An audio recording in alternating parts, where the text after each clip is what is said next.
flavorful and delicious. Time to send your taste buds dancing, because there's more to Latino cooking than tacos and burritos. Inspect your gadgets and step up your kitchen now. Like the people say, the Tuesday. Don't miss this episode or you'll turn green with envy. Oh, yeah.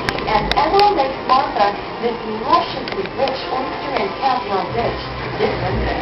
Nothing I hate more than hissy patio. Oh, no, you can't have chicken caviar. Thursday, Great Act Beauty, Brooke Shields will learn her lessons well. It's the Risotto 101 from the pro. Thank God for Italian cooking and Italian men. These dishes will surely make anyone rush to the kitchen faster than you can say ciao. I have tasted it. You just can't last a day without her, can you? All that and more made especially close just for you from Martha.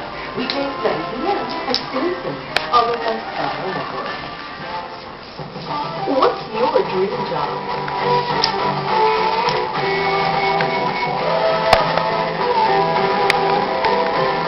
Ow!